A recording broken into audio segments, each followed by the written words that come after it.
प्रिय मित्रों, आज हम लोग ट्रांसफार्मर के बारे में बात करेंगे कि ट्रांसफार्मर क्या है, इसकी रचना क्या है, यह किस सिद्धांत पर काम करता है और परिणमन अनुपात क्या है।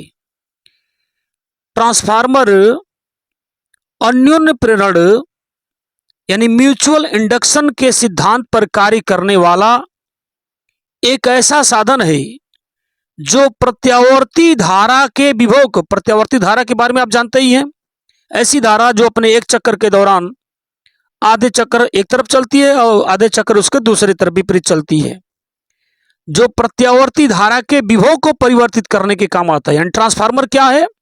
तो ट्रांसफार्मर अन्योन्य प्रेरण के सिद्धांत पर कार्य करने वाला एक ऐसा साधन है जो प्रत्यावर्ती धारा के विभव को परिवर्तित करने के काम आता है। ट्रांसफार्मर की रचना दी गई, ये फिगर दी गई है नीचे। इसमें दो कुंडलियां दिखाई गई। प्राथमिक कुंडली है जिसमें मोटे तार के कम फेरे हैं, और ये द्वितीय कुंडली दिखाई गई है जिसमें पतले तार के अनेक फेरे हैं, अधिक फेरे हैं। तो प्राथमिक कुंडली है और ये द्वितीय कुंडली है। यहाँ प्राथमिक कुंडली में तार मोटे हैं लेकिन संख्या कम है, इसमें तार पतले हैं लेकिन संख्या ज्यादा है। यह ऊंचाई ट्रांसफार्मर है। ये जो फिगर दिखाई गई ऊंचाई ट्रांसफार्मर है। यहां भी हम देख सकते हैं ऊंचाई ट्रांसफार्मर यहां है। इसमें देखें फेरों की संख्या, जो फेरे हैं प्राथमिक कुंडली में फेरों की संख्या कम है, तार मोटे हैं। यहां भी फेरों की संख्या कम है, तार मोटे हैं। लेकिन यहां नीचे देखें दूसरी जो कुंडली है, इसकी द्वितीय कुंडली है नीचे वाली, इसमें फेरों की संख्या ज्यादा है। यह ऊंचाई ट्रांसफार्मर है। और अपचाई ट्रांसफार्मर की बात करेंगे तो उसमें प्राथमिक में देख रहे हैं, प्राथमिक में फेरों की संख्या अधिक होती है, तार पतले होते हैं। और द्वितीयक जो इसकी कुंडली होती है इसमें तार मोटे होते हैं, फेरों की संख्या कम होती है। तो ऊंचाई ट्रांसफार्मर और अपचाई ट्रांसफार्मर दोनों की फिगर में आप देखेंगे तो ऊंचाई ट्रांसफार्मर के प्राथमिक कुंडली में फेरों की संख्या कम है, तार मोटे हैं। और जबकि अपचाई ट्रांसफार्मर के प्राथमिक में क्या है, फेरों की संख्या अधिक है और तार पतले हैं। तो ध्यान देंगे इन दोनों में डिफरेंस आपको यहां दिख रहा होगा। अब आते हैं इसकी रचना में। इसकी रचना में दिखाया गया यह आयताकार पटलित क्रोड दिखाया गया यह। तो यह पतली क्रोड है और इसी को एक के ऊपर रख करके दूसरे को यह बनाई जाती है, और सारी पत्तियां एक दूसरे के संपर्क में नहीं रहती। तो इनमें नर्म लोहे की पत्तियों, ये आयताकार जो देख रहे हैं नर्म लोहे की पत्तियां हैं, इसमें नर्म लोहे की पत्तियों को पृथकृत रखकर एक के ऊपर, यानी पृथकृत रखना मतलब क्या है, एक पत्ती के ऊपर दूसरी पत्ती रखेंगे लेकिन दोनों डायरेक्ट संपर्क में नहीं रहना चाहिए।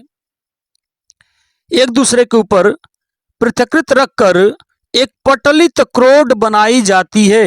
यही पटलित क्रोड देख रहे हैं, इसमें काफी पत्तियां एक दूसरे से जुड़ी हुई दिख रही हैं। तो यह पटलित क्रोड है। ये जो पत्तियां रख के बनाई गई, बहुत सारी पत्तियां, आयताकार पत्तियां देख रहे अंदर ये संरचना है।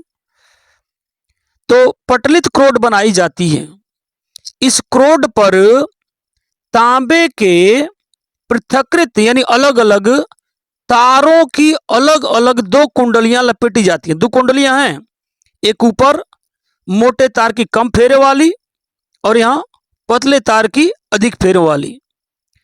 तो बता दिया कि इस क्रोड पर तांबे की पृथकृत तारों की अलग अलग दो कुंडलियां लपेटी जाती हैं। इसमें से एक को प्राथमिक कुंडली तथा दूसरी को द्वितीय कुंडली कहा जाता है।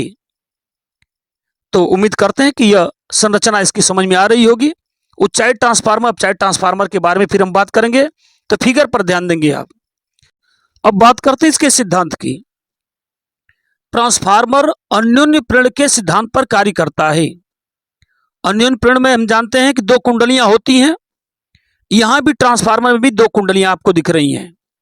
तो ट्रांसफार्मर अन्योन्य प्रेरण के सिद्धांत पर कार्य करता है, अर्थात यदि पास पास रखी दो कुंडलियों में से किसी एक कुंडली में प्रवाही धारा के मान में परिवर्तन किया जाए तो पास रखी दूसरी कुंडली में प्रेरित विद्युत वाहक बल उत्पन्न हो जाता है। यही सिद्धांत है इसका। फिर से एक बार सिद्धांत की बात करेंगे। ट्रांसफार्मर अन्योन्य प्रेरण के सिद्धांत पर कार्य करता है, अर्थात अन्योन्य प्रेरण का सिद्धांत क्या बता रहा है कि यदि पास पास रखी दो कुंडलियों में से, जैसे पास पास रखी दो कुंडलियां हैं, दो कुंडलियां हैं, ये पास पास रखी दो कुंडलियों में से एक कुंडली में प्रवाहित धारा के मान में परिवर्तन किया जाए तो पास रखी जो दूसरी कुंडली होती है उसमें प्रेरित विद्युत वाहक बल उत्पन्न हो जाता है। यही ट्रांसफार्मर का सिद्धांत है। ट्रांसफार्मर दो प्रकार के होते हैं, ऊंचाई ट्रांसफार्मर जिसको अंग्रेजी में हम स्टेप अप ट्रांसफार्मर कहते हैं।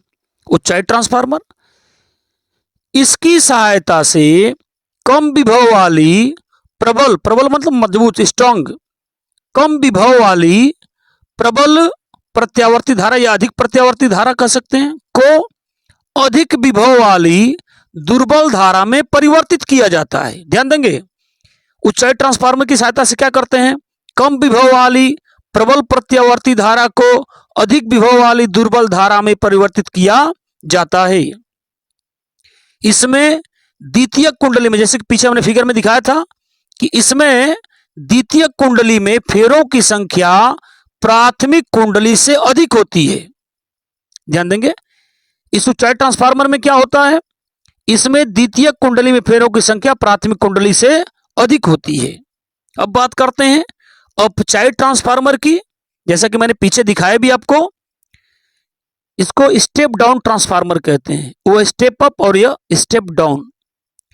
इसकी सहायता से अधिक विभव वाली दुर्बल धारा को कम विभव वाली प्रबल धारा में बदला जाता है। यानी ठीक उल्टा काम कर रहे हैं दोनों, बदला जाता है। इससे इसमें प्राथमिक कुंडली में फेरों की संख्या द्वितीय कुंडली से अधिक होती है। इसमें क्या हो जाएगा, प्राथमिक कुंडली में फेरों की संख्या द्वितीय कुंडली की अपेक्षा अधिक होती है। तो ऊंचाई ट्रांसफार्मर और अपचाई ट्रांसफार्मर में डिफरेंस क्या है, डिफरेंस भी पूछा करता है। तो डिफरेंस थोड़ा देख लेंगे, क्या डिफरेंस है। ऊंचाई ट्रांसफार्मर कम विभव वाली प्रबल धारा को अधिक विभव वाली दुर्बल धारा में बदलता है, जबकि अपचाई ट्रांसफार्मर अधिक विभव वाली दुर्बल धारा को कम विभव वाली प्रबल धारा में बदलता है। यह डिफरेंस है दोनों के बीच में। अब बात करते हैं परिणमन अनुपात के सूत्र की। परिणमन अनुपात का सूत्र कैसे निकालेंगे, तो माना प्राथमिक तथा द्वितीय कुंडली में फेरों की संख्या एनपी, यानी प्राथमिक कुंडली में फेरों की संख्या एनपी है और द्वितीय कुंडली में फेरों की संख्या एनएस है, यानी पी और यह एस। और प्रत्येक फेरे से बद्ध चुंबकीय फ्लक्स फाई है, प्रत्येक फेरे से बद्ध चुंबकीय फ्लक्स फाई है। तो ये बताया गया, ये फेरे बताया गया, ये फेरे हैं जो आपको दिख रहे हैं, क्या हैं, फेरे हैं। और बता दिया कि एक फेरे से बद्ध चुंबकीय फ्लक्स कितना है, फाई है। तो फैराडे के नियमानुसार प्राथमिक कुंडली में प्रेरित विद्युत वाहक बल ईपी, चूंकि प्राथमिक शब्द कहा है तो प्राथमिक कुंडली में प्रेरित विद्युत वाहक बल, प्रेरित विद्युत वाहक बल को हम ई से शो करते हैं, किससे, ई से। तो प्राथमिक कुंडली में प्रेरित विद्युत वाहक बल है, इसलिए इसको ईपी कहेंगे, बराबर minus NP into delta phi upon delta T. यह फ्लक्स परिवर्तन की दर है, फ्लक्स परिवर्तन की दर गुणे यह क्या है, फेरों की संख्या। यह माइनस चिन्ह बताता है कि फ्लक्स परिवर्तन के कारण यह प्रेरित विद्युत वाहक बल उत्पन्न हो रहा है और यह फ्लक्स परिवर्तन के कारण ही उत्पन्न हो रहा है और फ्लक्स परिवर्तन का ही विरोध भी कर रहा है। यही माइनस चिन्ह यहां शो करता है। द्वितीय कुंडली में प्रेरित विद्युत वाहक बल कितना हो जाएगा, ई एस बराबर minus N S delta phi upon delta T. इस तरह से हमको यहां दो समीकरण मिल जाते हैं, ये दो समीकरण हो गए। अब अगर हम भाग देते हैं, इसको डिवाइड कर दें, इसे ई एस अपॉन हमने ईपी कर दिया, ई एस अपॉन ईपी। तो ई एस अपॉन अगर ईपी करेंगे तो इसके वैल्यू भी अपॉन में आएंगे, तो एन एस अपॉन इतना हो जाएगा delta phi upon delta T और होल का upon minus NP upon delta phi upon delta T हो जाएंगे। तो यह कैंसिल हो जाएगा और हो जाएगा हमारे पास क्या, E S upon EP equal N S upon NP हमारे पास मिल जाएगा। अब यदि प्राथमिक कुंडली का प्रतिरोध नगण्य हो, प्रतिरोध हो नगण्य हो, जिससे ऊर्जा का ह्रास नहीं होता है, तो प्राथमिक कुंडली में प्रेरित विद्युत वाहक बल ईपी का मान, ध्यान देंगे इस बात को कि यदि प्राथमिक कुंडली का प्रतिरोध नगण्य है, अगर नगण्य है तो क्या होगा, ऊर्जा का ह्रास नहीं होता है।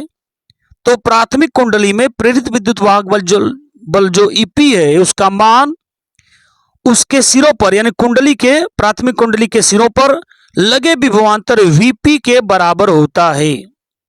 यानी ईपी किसके बराबर, वीपी के बराबर हो गया। इसी प्रकार यदि द्वितीयक कुंडली का परिपथ खुला हो तो उसके सिरों के बीच जो प्रत्यावर्ती विभवांतर होगा वीएस, उसका मान उसमें प्रेरित विद्युत वाहक बल ईएस के बराबर होगा। यानी ईपी वीपी के बराबर हो गई और ईएस वीएस के बराबर हो जाती है। यही चीज यहां दिखाई गई है। तो यहां देख सकते हैं ईएस किसके बराबर, ईएस किसके बराबर, वीएस के बराबर, और ईपी किसके बराबर, वीपी के बराबर। तो ईपी किसके बराबर, वीपी के बराबर। तो यह ऐसा दिखा दे कि ईएस वीएस के बराबर और ईपी वीपी के बराबर। दो चीजें यहां मिल रही हैं ये। और एक बात हमने ऊपर ही कंफर्म कर लिया है कि ईएस अपान ईपी का मान एनएस अपान एनपी भी होता है। तो तीनों बातें यहां क्लियर हो गई। और इक्वल हमने लिख दिया आर। यह आर ही क्या है, यह आर परिणमन अनुपात है, जिसे परिणमन अनुपात यानी अंग्रेजी में इसको कह ले तो हम ट्रांसफॉर्मेशन रेशियो कहते हैं। यही ट्रांसफॉर्मेशन रेशियो यानी परिणमन अनुपात है।